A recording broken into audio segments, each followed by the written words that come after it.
ഇരുണ്ടുമൂടിയ ആകാശം കാറ്റലൂണിയയിൽ പതിയെ തെളിയുകയാണ്. തലതാഴ്ത്തിയ മുഖങ്ങളിലേക്ക് ആ വെളിച്ചം പടരുന്നുണ്ട്. യൂറോപ്യൻ കടലിന്റെ ഇരുട്ടറകളിലേക്ക് വീണുപോയ കാറ്റലൂണിയൻ കപ്പലിന്റെ പതനം കണ്ട് കണ്ണു നിറഞ്ഞ ആരാധകർ വീണ്ടും പുഞ്ചിരിച്ചുകൊണ്ട് അവരുടെ നായകനായി കൈയടിക്കുകയാണ്.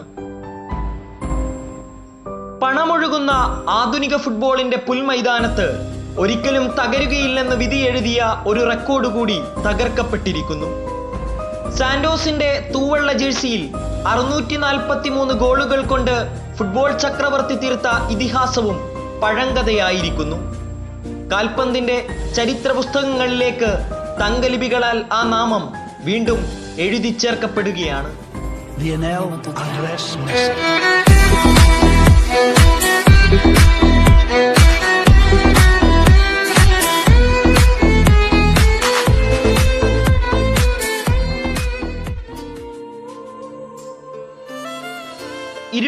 ആണ്ടുകൾക്ക് മുമ്പ് അറ്റ്ലാന്റിക്കും കടന്ന് റൊസാരിയോയിൽ നിന്ന് വന്ന പയ്യൻ കാറ്റലൂണിയക്കാർ പ്രാണനായി കൊണ്ടാടുന്ന ബാഴ്സലോണ എന്ന ഫുട്ബോൾ ക്ലബിന്റെ ചരിത്രം ഇത്രമേൽ മാറ്റിമറിക്കുമെന്ന് കടുത്ത ബാഴ്സ ആരാധകർ പോലും പ്രതീക്ഷിച്ചതല്ല.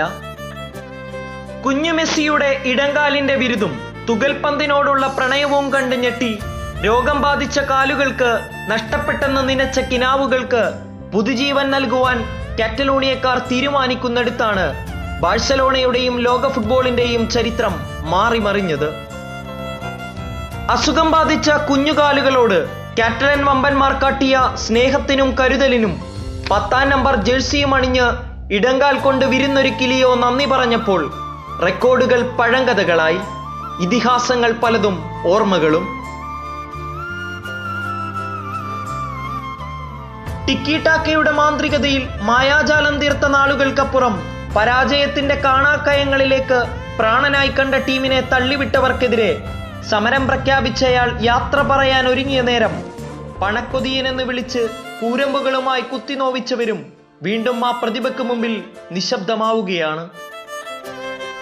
ഇംഗ്ലീഷ് മൈതാനങ്ങളിൽ അയാൾക്ക് ചുവട് പിഴക്കുമെന്നും ബ്ലോഗ്രാന ജേഴ്സിയോട് വിട പറയുവാൻ മടി കാണിക്കുന്ന ഭീരുവാണ് അയാളെന്നും പാടി നടന്നവർക്കും ഇടങ്കാലിനാൽ വലകുലുക്കി ബ്ലോഗ്രാന ക്രിസ്റ്റിനെയും ചുംബിച്ച് മറുപടി പറഞ്ഞവന്റെ ബാഴ്സലോണ സ്നേഹത്തിന്റെ തട്ട് താണുതന്നെയിരിക്കും. ഇനി എത്ര നാൾ കൂടി കാറ്റലൂണിയക്കാരുടെ നായകനായി അയാൾ ഉണ്ടാകുമെന്നറിയില്ല. പക്ഷെ ഒരു കാര്യം തീർച്ചയാണ്, അത്ഭുതങ്ങൾ വിരിയിച്ച ആ ഇടങ്കാൽ തുകൽപന്തിനെ ചുംബിക്കുന്ന കാലമെത്രയും ഒരു ചിത്രശലഭത്തെ പോലെ പാറി നടന്ന് അയാൾ പന്തു തട്ടും. ദൃഷ്ടാന്തങ്ങളായി ഇനിയും ഗോളുകൾ പിറക്കും. റെക്കോർഡുകൾ പലതും പഴങ്കഥകളാകും. അപ്പോഴെല്ലാം ആദ്യ ഗോളടിച്ച നിഷ്കളങ്കതയോടെ കൈകൾ മുകളിലേക്കുയർത്തി അയാൾ പുഞ്ചിരി തൂകും. ആ ചിരി കണ്ട് കാതങ്ങളകലെ കുറെ പിരാന്തന്മാരിങ്ങനെ കൈയടിക്കും. കാറ്റലൂണിയക്കാരുടെ പ്രാണനെയും നെഞ്ചിലേറ്റി ആർപ്പു വിളിക്കുന്ന ഒരു കൂട്ടം പിരാന്തന്മാർക്കായി ടീം കാൽപന്ത് ലോകം.